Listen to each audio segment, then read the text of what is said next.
Back to our channel. आज मैं आपके लिए लेकर आई हूँ सॉल्यूशन चैप्टर का दूसरा सेशन। इससे पहले वाले सेशन में हमने क्या क्या पढ़ा था? इससे पहले वाले सेशन में हमने क्वांटिटेटिव कंसंट्रेशन को कैसे निकालते हैं, जिससे मोलैरिटी, मोलैलिटी, मोल फ्रैक्शन, इनके बारे में पढ़ा था। आज मैं आपको बहुत इंपॉर्टेंट टॉपिक है, इससे थ्योरेटिकल क्वेश्चंस तो बनते ही बनते हैं, प्लस न्यूमेरिकल भी आते हैं। तो गाइज इस सेशन को मिस बिल्कुल मत करिएगा। आज जो हम पढ़ने जा रहे हैं that is Henry law. Henry law आपने जब अपने चैप्टर अपना स्कूल पढ़ा होगा, आपने ध्यान दिया होगा टीचर्स इस लॉ पे बहुत एम्फेसिस करती हैं। क्यों करती है? करना ज़रूरी भी है कि ये टॉपिक जो है वो हमारे न्यूमेरिकल्स में तो आता ही आता है, प्लस इसका थ्योरी भी बहुत इंपॉर्टेंट है। आज मैं आपको पढ़ाते पढ़ाते ये ज़रूर बताऊंगी कि जब while writing answers, since you are a board students, अब आपको आंसर्स लिखने पे ध्यान देना चाहिए कि होता है ना, बहुत बार आता सब कुछ है पर आंसर्स लिखने में गलत हो जाता है। तो आज मैं आपको लिखना सिखाऊंगी कि जब हेनरी लॉ आएगा तो आपको क्या क्या कवर करना है, क्या लिखने से आपके मार्क्स बिल्कुल नहीं कटेंगे। तो चलिए लेट्स गेट स्टार्टेड क्लास। आज सॉल्यूशन चैप्टर तो आप जानते ही हैं। First of all we'll talk about solubility of gas and solids in liquid. सबसे पहले यही इसी वर्ड को उठा लेते हैं, दैट इज सॉल्युबिलिटी। सॉल्युबिलिटी मतलब सिंपल द सॉल्यूशन, ऐसा कोई भी चीज़ या ऐसा सॉल्यूशन किससे बना है? सॉल्यूशन बना है सॉल्यूट से और सॉल्वेंट से, हमने पहले भी पढ़ा है। और सॉल्यूट क्वांटिटी में हमेशा कम होता है as compare to solvent, which means हमने एग्जांपल हमेशा से क्या लिया है? सॉल्ट वाटर का। सॉल्ट कम, जो क्वांटिटी में कम वो सॉल्यूट, जो क्वांटिटी में ज़्यादा वो सॉल्वेंट। इन दोनों को मिला के क्या बनता है? सॉल्यूशन, जो कि हमारे चैप्टर का नाम है। ठीक है, अब सॉल्युबिलिटी क्या होती है? किसी सॉल्वेंट में गिवन टेम्परेचर, किसी पर्टिकुलर टेम्परेचर पे कितना सॉल्यूट डिजॉल्व हो रहा है। कोई सपोज पानी की बात कर लेते हैं और कोई पर्टिकुलर टेम्परेचर है 10 डिग्री सेल्सियस या 100 डिग्री सेल्सियस, 10 डिग्री सेल्सियस ले लेते हैं। किसी सॉल्वेंट में गिवन टेम्परेचर पे कितना सॉल्यूट डिजॉल्व हो रहा है, that is the solubility of that liquid. Simple था, the quantity of solute which get dissolved in the solvent at a particular temperature is known as its solubility। Simple था ना, obvious सी बात है। अब particular temperature क्यों मैं बोल रही हूँ? मैं इसलिए बोल रही हूँ क्योंकि हर टेम्परेचर पे सॉल्युबिलिटी अलग अलग हो जाती है। तो अगर आपसे कोई सिंपल लैंग्वेज में पूछे कि सॉल्युबिलिटी क्या होता है, ज़रा बताओ तो आप कहोगे कि किसी पर्टिकुलर टेम्परेचर पे कि एक सॉल्वेंट में कितना सॉल्यूट डिजॉल्व होता है, मिलता है, वो उस सॉल्वेंट की सॉल्युबिलिटी होती है। ठीक है, चलिए आज हम इस टॉपिक में बात करेंगे सबसे पहले solubility of solids in liquid की, उसके बाद हम solubility of gas in liquid की। पहले हम सॉलिड वालों की बात कर लेते हैं। और सॉलिड से सबसे बेस्ट एग्जाम्पल क्या होता है? चीनी पानी।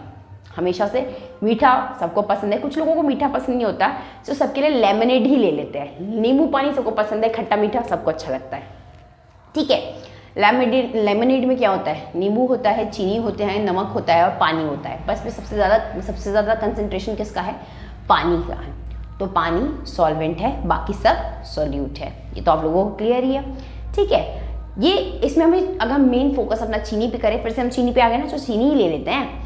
अगर हम मेन फोकस अपना चीनी पे करें तो चीनी की सॉल्युबिलिटी पानी में, सॉलिड की सॉल्युबिलिटी लिक्विड में होगी। पानी इज लिक्विड और चीनी इज सॉलिड। ठीक है, अब बात ये आती है कि हम उस प्रोसेस को क्या बोलते हैं? The amount of solid dissolve in a liquid, this is known as dissolution. Dissolution, DISSOLUTION, dissolution। The amount of solid solute dissolving in a given liquid, कितना अमाउंट ऑफ सॉलिड सॉल्यूट एक liquid में dissolve हो रहा है, this is known as dissolution. अब question ये आता है, ठीक है मैम डिसोल्यूशन तो पढ़ लिया, अब इस डिसोल्यूशन कौन सी बातों पे डिपेंड करता है? तो सॉलिड किसी लिक्विड में घुल रहा है या नहीं घुल रहा है, इट डिपेंड्स ऑन 2 फैक्टर। वो 2 फैक्टर हमेशा हम ये दोनों इंसानों को हमेशा नाम लेते हैं, दैट इज ये 2 फैक्टर्स हमेशा साथ में आते हैं, that is temperature and pressure.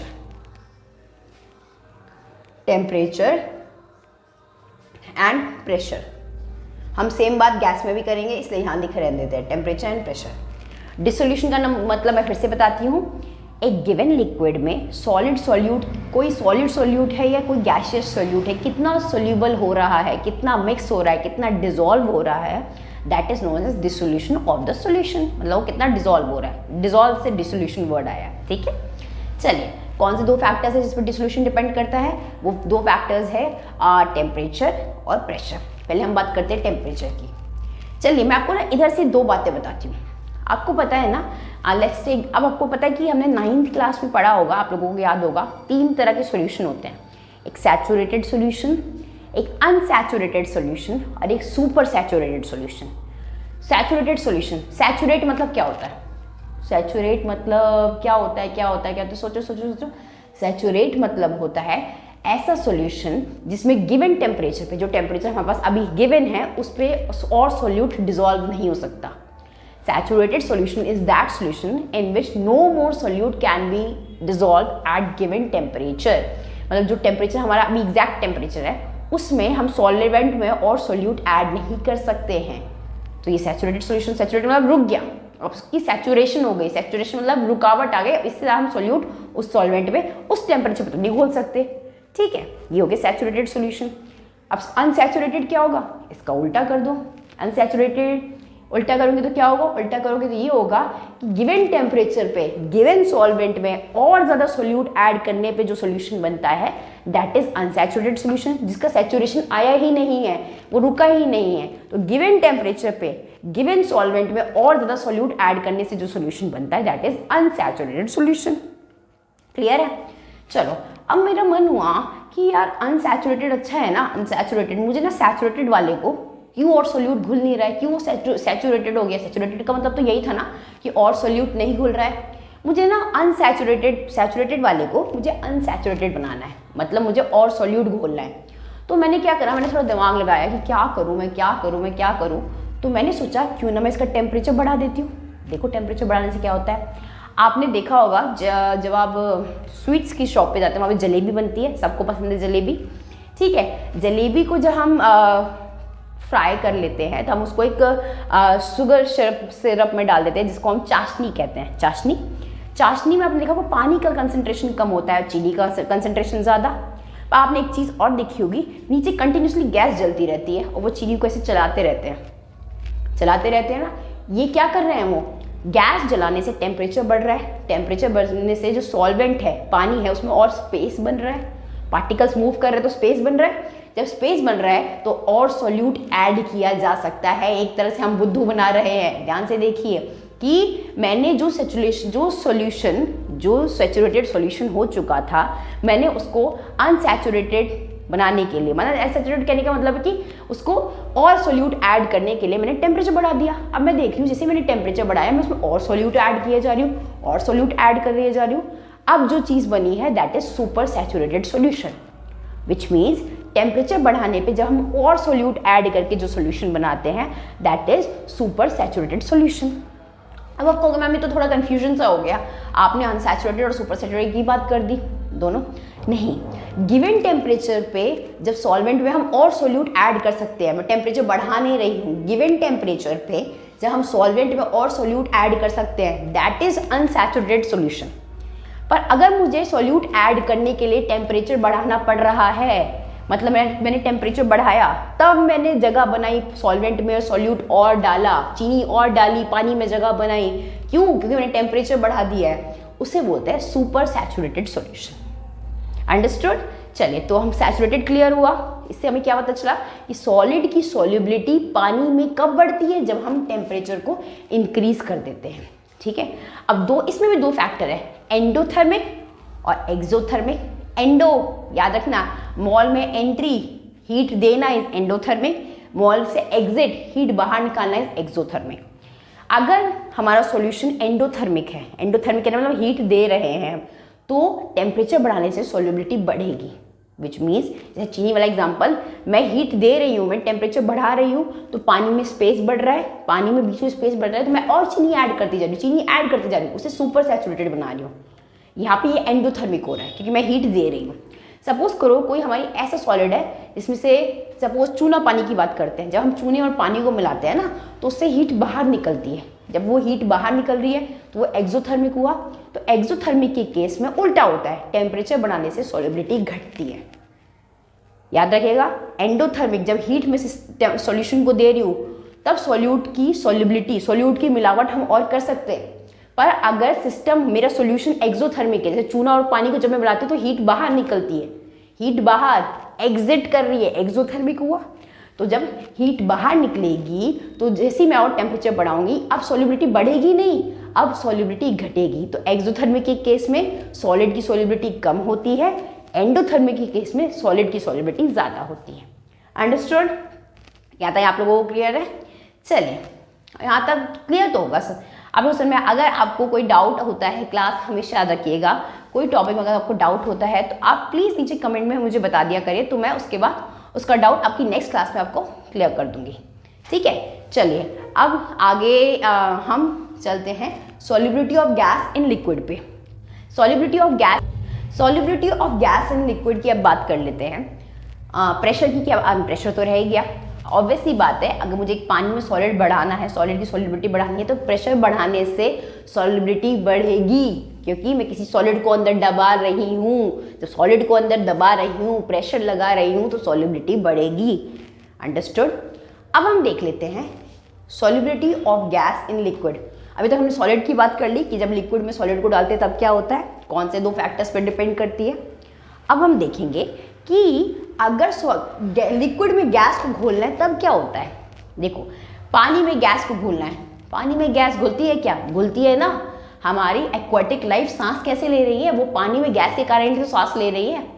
देखो कैसे गैस सांस ले रही है, आपको पता है हमारी सी वाटर में, लेक में, रिवर में, सब में ऑक्सीजन डिजॉल्व है, तभी तो एक्वाटिक लाइफ जिंदा है। अगर ऑक्सीजन नहीं होता तो वो अंदर की लाइफ सांस कैसे लेती, और सांस नहीं ले पाती तो वो मर जाती है ना। तभी तो आपने देखा कि अगर कहीं भी गंगा या कहीं पे पॉल्यूशन होता है तो सबसे पहले मरते कौन है? एक्वाटिक एनिमल्स और एक्वाटिक लिविंग ऑर्गेनिज्म मरते हैं, क्योंकि जो पॉल्यूशन ऑक्सीजन की कंसंट्रेशन को कम करता है। मतलब कहने का क्या मतलब है कि लिक्विड में गैस के डिजॉल्व होता है। अब हम पढ़ते हैं, मुझे एक लिक्विड है मेरे पास, मुझे गैस डिजॉल्व करनी है। ठीक है, कर देते हैं। अब बात यह है, इन 2 बातों पे ये 2 फैक्टर्स कैसे असर डालते हैं, टेम्परेचर कैसे असर डालता है और प्रेशर कैसे असर डालता है। अभी हम किसकी बात कर रही हूँ मैं गैस को लिक्विड में डिसॉल्व करने की बात कर रही हूँ। मैं सॉलिड वाली बातें कर चुकी हूँ, अब मैं लिक्विड में गैस को डिसॉल्व कर रही हूँ, गैस को मिला रही हूँ। ठीक है, सबसे पहले हम टेम्परेचर की बात करते हैं। सोचो एक बार, गैस है, टेम्परेचर है, गैस टेम्परेचर दोनों का ना थोड़ा सा लड़ाई वाला फैक्टर चलता है। कैसे, क्यों लड़ाई वाला फैक्टर चलता है यार? टेम्परेचर को बढ़ता देखते ही ना गैस भाग जाती है, मतलब गैस स्केप कर जाती है, उड़ जाती है। बस यही होता है कि जैसे ही टेम्परेचर बढ़ता है गैस की स्केपिंग टेंडेंसी, मतलब उसकी पार्टिकल्स बहुत, उनकी काइनेटिक एनर्जी बढ़ जाती है। काइनेटिक एनर्जी मूवमेंट से आती है, काइनेटिक एनर्जी बढ़ी तो वो उड़ जाएंगे। काइनेटिक एनर्जी बढ़ने से क्या होता है? मूवमेंट बढ़ जाता है, मूवमेंट बढ़ जाती है तो वो सारे उड़ जाएंगे। जब गैस उड़ी गई तो लिक्विड में कहाँ से डिसॉल्व हुई? विच मीन्स गैस, लिक्विड में गैस की सॉल्युबिलिटी टेम्परेचर बढ़ाने से डिक्रीज हो जाती है। अगर मैंने टेम्परेचर बढ़ाया तो गैस तो उड़ गई, तो डिसॉल्व तो हुई ही नहीं। तो solubility of gas in liquid decreases when we increase the temperature. Understood? इसी वजह से तो कहा जाता है, ये आपका क्वेश्चन है बोर्ड का, सुनिएगा ध्यान से, कि जो एक्वाटिक लाइफ है वो ठंडे पानी में जिंदा रहती है या गर्म पानी में। सोचिए, अभी मैंने आपको आंसर बताया, सोचिए। इसका आंसर आप लोग मुझे बताएंगे। अभी जस्ट मैंने पहले बताया टेम्परेचर वाली बात, ठंडे पानी में एक्वाटिक लाइफ जिंदा रहेगी कि गर्म पानी में, हॉट वाटर में वो सर्वाइव करेगी। इसका आंसर आप मुझे कमेंट बॉक्स में लिख के बताएंगे। ठीक है, मैं आप लोगों के आंसर्स का वेट करूंगी, फिर मैं उसके बाद आप लोगों को बताऊंगी किसने किसने आंसर सही दिया। जस्ट वही टेम्परेचर वाली बात है, टेम्परेचर बढ़ा तो गैस उड़ गई तो फिर दिक्कत आ गई। ज़्यादा नहीं बताऊंगी, नहीं तो आपको मैम आपने तो आंसर ही बता दिया। तो ये आपका क्वेश्चन रहा आज का कि will aquatic life survive in hot water और कोल्ड वाटर, अगर किस में करती है और रीजन। ठीक है, चल टेम्परेचर की बात कर ली हमने। Now will talk about pressure. ये जो प्रेशर नाम की चिड़िया है ये बड़ी इंपॉर्टेंट है। कैसे इंपॉर्टेंट है? आपको पता है गैस की आदत, gas is compressible which means हम उसको दबा सकते हैं। जब भी मैं किसी, सपोज करो ये कोई चीज़ है, इसको मैं दबा रही हूँ तो मैं इस पर प्रेशर लगा रही हूँ, और गैस तो कंप्रेसिबल होता है, सबसे ज़्यादा कंप्रेस किया जा सकता है। मतलब मेरे कहने का मतलब है solubility of gas in liquid will increase with pressure. कहने का क्या मतलब है कि मैं जितना ज़्यादा ऊपर से गैस पे प्रेशर लगाऊंगी उसकी लिक्विड में सॉल्युबिलिटी उतनी ज़्यादा बढ़ेगी। ये बात किसने कही थी? ये बात कही थी हेनरी लॉ ने। इंपॉर्टेंट, हेनरीज लॉ आ गया। हेनरीज लॉ आ गया। Henry's law states that the solubility of gas in liquid is directly proportional to the concentration of gas above the liquid. कहने का मतलब है कि जैसे सपोज करो, मैं इसको रब कर देती हूँ, ठीक है। सपोज करो हमारे पास एक कंटेनर है, ठीक है, उस कंटेनर में लिक्विड है, उसमें गैस पार्टिकल्स है ऑलरेडी, और कुछ गैस पार्टिकल ऊपर है, ठीक है। अब सॉल्युबिलिटी बढ़ानी है और मैं ऊपर से प्रेशर लगा रही हूँ, ये एक पिस्टन है, ये प्रेशर लगा रही है, ठीक है। मैं प्रेशर लगाऊंगी तो ये गैस के पार्टिकल्स अंदर जाएंगे, ठीक है। मतलब अगर मैं प्रेशर लगाऊंगी तो जितने गैस के पार्टिकल्स ऊपर प्रेशर लगाएंगे उतनी ज़्यादा अंदर सॉल्युबिलिटी बढ़ेगी। ये इनने ऊपर से, यहाँ से मैंने प्रेशर लगाया, ये प्रेशर नीचे की तरफ आया, सॉल्युबिलिटी बढ़ी, ठीक है। तो हम कह सकते हैं the solubility of gas particle in liquid is directly proportional to the, किसके डायरेक्टली प्रोपोर्शनल है, gas particle above the liquid. जितने गैस पार्टिकल ऊपर ज़्यादा होंगे उतना नीचे से सॉल्युबिलिटी बढ़ेगा, क्योंकि जितने गैस पार्टिकल ऊपर ज़्यादा उतना ज़्यादा प्रेशर, सॉल्युबिलिटी अंदर ज़्यादा, ठीक है। तो यही हेनरी लॉ है, the solubility of gas in the liquid is directly proportional to the concentration of gas above the liquid. This is Henry law. तो solubility of gas is partial pressure of gas above the liquid. partial pressure क्या, ऊपर जो gas pressure लगा रही है, जितना ज़्यादा ऊपर प्रेशर लगाएगी अंदर solubility उतना ज़्यादा होगी। तो partial pressure of gas say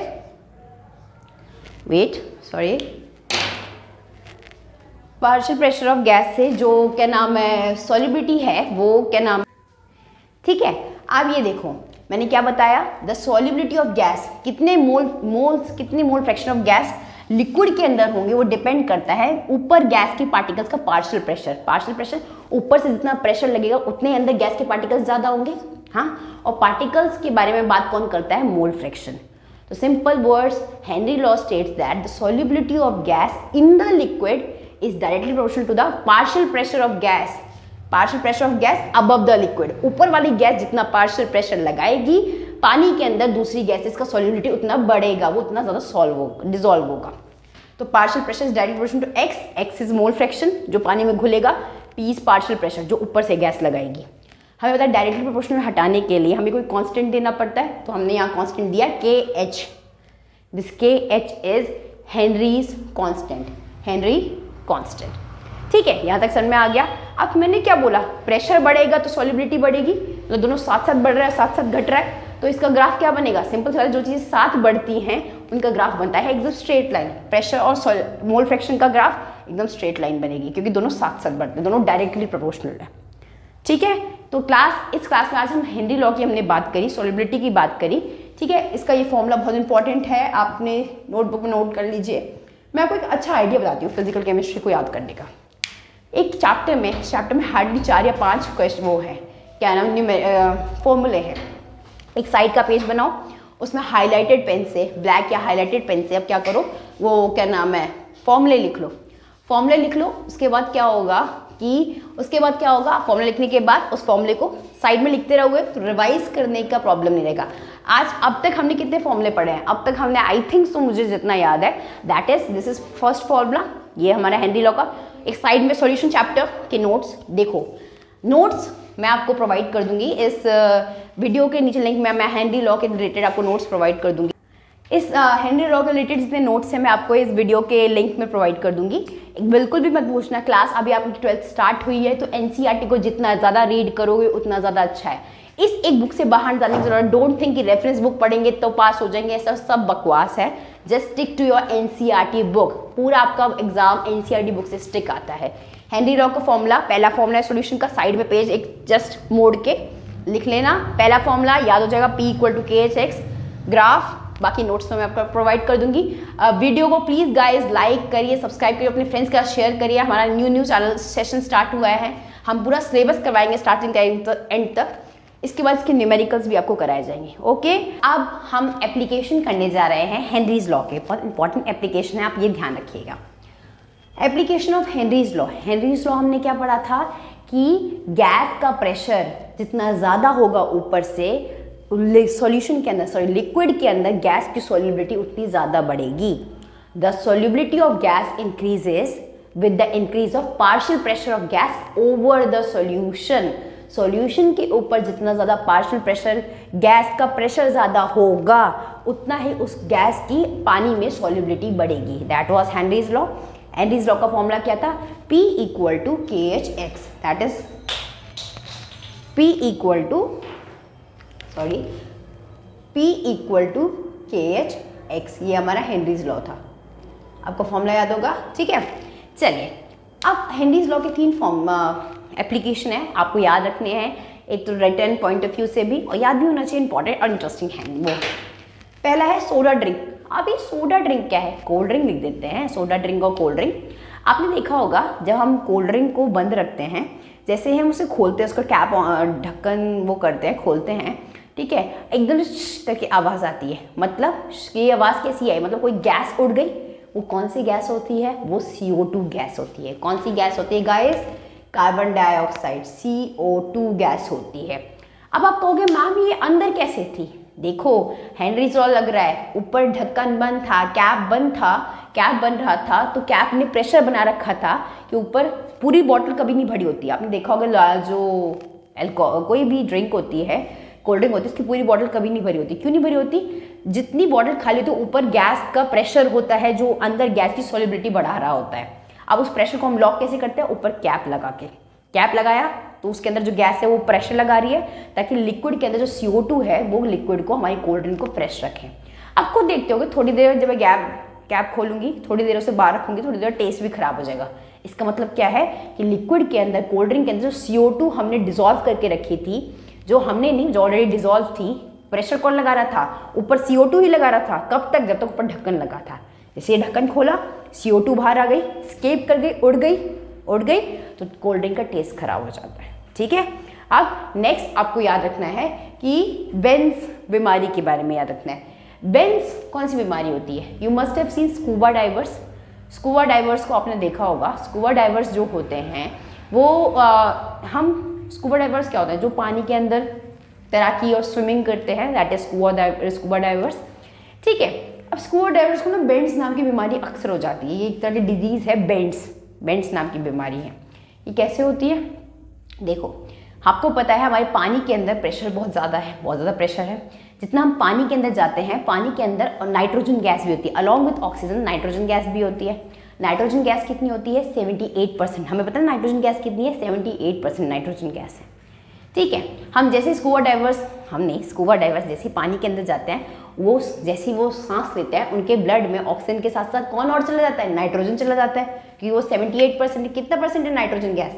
that is 78% nitrogen gas, ठीक है। पानी के अंदर प्रेशर बहुत ज़्यादा है, इसलिए वो हमारे जितना स्कूबा डाइवर्स पानी के अंदर रहते हैं, उनके ब्लड वेसल्स में उतना ज़्यादा नाइट्रोजन गैस डिजोल्व रहता है। पर जैसे ही स्कूबा डाइवर्स पानी के बाहर आए सांस लेने के लिए, प्रेशर कम हो गया। पानी के अंदर तो ज़्यादा प्रेशर था ना, एटमॉस्फेयर में आते ही बाहर आते प्रेशर कम हो गया। प्रेशर कम हो गया तो जो गैस हमारे ब्लड में डिजोल्व थी वो फटाक से बाहर आ गई। आप कहोगे मैम बाहर तो हो गई, प्रॉब्लम क्या हुई? प्रॉब्लम ये हुई, वो बाहर हमारे किससे? बॉडी से बाहर नहीं आई, वो जस्ट हमारे जो ब्लड में फ्लो कर रही थी उससे बाहर आई। जब वो ब्लड से बाहर निकल ही रही थी, उस रास्ते की वजह से उसने एक प्रॉब्लम क्रिएट कर दी। क्या प्रॉब्लम क्रिएट कर दी मैम? क्या कर दी प्रॉब्लम ये क्रिएट कर दी कि उसने हमारी कैपिलरीज को ब्लॉक कर दिया। जब वो बाहर निकल ही रही थी, वो निकल नहीं पाई बाहर, उसने ब्लड को तो छोड़ दिया, ब्लड से तो बाहर निकल गई, पर बॉडी से बाहर ना निकल के उसने हमारी कैपिलरीज को ब्लॉक कर दिया। तो इससे हमें बेंड्स नाम की बीमारी हो जाती है। अब इसका सोल्यूशन क्या है? यानी तो ऐसे तो स्कूबा डाइवर्स हॉस्पिटल जाते रहेंगे तो स्कूबा डाइविंग लोग सीखेंगे कैसे, जबकि बहुत इंटरेस्टिंग होता है स्कूबा डाइविंग आप, ठीक है। तो इसके लिए क्या होता है, आजकल जो ऑक्सीजन सिलेंडर बनाते जाते हैं उसे हीलियम डाइल्यूटेड बनाया जाता है। हीलियम डाइल्यूटेड कहने का मतलब है उसमें 11.7% हीलियम डाला जाता है। नाइट्रोजन की थोड़ी कंसंट्रेशन कम करके सिर्फ 56.7% नाइट्रोजन डाल दी जाती है और बाकी बचा हुआ परसेंटेज ऑक्सीजन डाला जाता है। सिंस नाइट्रोजन की कंसंट्रेशन कम हो गई तो पार्शियल प्रेशर कम हो गया तो उसकी सॉल्युबिलिटी कम हो जाएगी। हेनरीज लॉ यही तो बोलता है, जितना ज़्यादा कंसंट्रेशन, और देखो 78% पहले नाइट्रोजन थी, ज़्यादा नाइट्रोजन ज़्यादा पार्शियल प्रेशर, तो ब्लड में ज़्यादा घुलेगा, बेंड्स होने के चांसेस ज़्यादा है।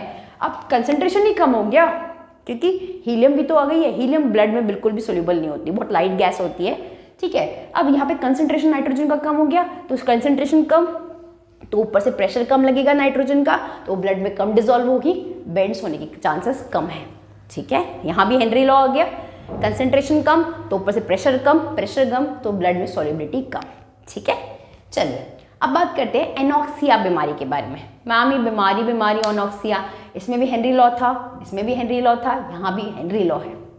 आपको पता है जितना हम माउंटेनियरिंग ऊपर की तरफ जाते हैं, आपको क्यों लगता है कि हर माउंटेन चढ़ने का बहुत लोग ट्राई करते हैं, पर सब कुछों का नाम आता है, सबका नाम नहीं आता। क्यों? माउंटेन पे जो हम ऊपर की तरफ जब हाई ऑल्टीट्यूड पे जाते हैं ना, हाई ऑल्टीट्यूड पे जाते जाते क्या प्रॉब्लम होती है, ऑक्सीजन का कंसंट्रेशन, ऑक्सीजन का प्रेशर जो होता है ऊपर जाते जाते प्रेशर कम हो जाता है। हमें पता है जितना ऊपर जाते हैं, आपको हमें पहाड़ों पर तो बहुत ठंड लगती है, ठंड लगने का मतलब ये नहीं है प्रेशर ज़्यादा है, जब आप जितना ऊपर जाओगे प्रेशर कम हो जाता है। प्रेशर कम तो हेनरी लॉ क्या कहता है, प्रेशर कम तो सॉल्युबिलिटी कम। जितना हम ऊपर जाते हैं ऑक्सीजन का पार्शियल प्रेशर कम हो जाता है, तो ऑक्सीजन हमारे ब्लड में कम डिजोल्व होगा। हेनरी लॉ यही बोलते हैं ना, प्रेशर कम तो घुलेगा कम, प्रेशर कम हुआ जितना हम हाई ऑल्टीट्यूड पे गए, ऑक्सीजन की पार्शियल प्रेशर कम, मतलब उसकी सॉल्युबिलिटी हमारे ब्लड में कम। अब सॉल्युबिलिटी, ऑक्सीजन की सॉल्युबिलिटी नहीं हो रही, ये तो प्रॉब्लम हो गई। ये तो सब कुछ है, ये तो सब हमारी पूरी बॉडी को चलाता है। तो ऑक्सीजन की सॉल्युबिलिटी नहीं होगी तो हमें थकावट होगी, फटीग फील होगा, हम मतलब चक्कर आने लगेंगे, एनर्जी नहीं होगी। इस वजह से लोगों जो होता है वो माउंटेन पे चढ़ने का, हर कोई अक्सर लोगों का वो होता है, गिर जाते हैं, थक जाते हैं, आधे रास्ते से लौट आते हैं, यही बात होती है। That is because of the partial pressure of oxygen. जितना ऊपर जाते हैं पार्शियल प्रेशर कम, ऑक्सीजन का प्रेशर कम, तो ऑक्सीजन हमारे ब्लड में घुलेगा नहीं तो हम सांस नहीं ले पाएंगे, हमें थकावट होगी हर पे। तो उस बीमारी को हम एनॉक्सिया बीमारी के लिए कहते हैं। क्या कहते हैं? एनॉक्सिया। अंडरस्टूड? ये तीनों एप्लीकेशन थे हेनरीज लॉ के।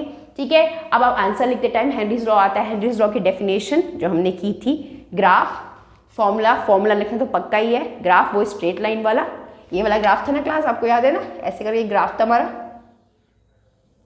ये मार्कर का थोड़ा वो है क्लास। ठीक है, ग्राफ ये था P और X के बीच में, और ये तीनों एप्लीकेशन में सिर्फ आपको जस्ट समझाना है कि यहाँ पे क्या हो रहा है। बेंड्स बीमारी में नाइट्रोजन का कंसंट्रेशन ज़्यादा हो जाता है, उससे बचने के लिए हम हीलियम डाइल्यूशन कर देते हैं।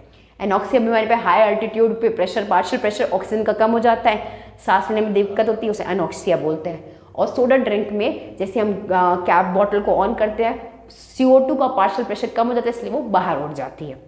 ठीक है क्लास, आज की क्लास में हमने हेनरी लॉ को कवर करा है अच्छे से। ठीक है, चलिए अब हम मिलते हैं आपको अगली क्लास में।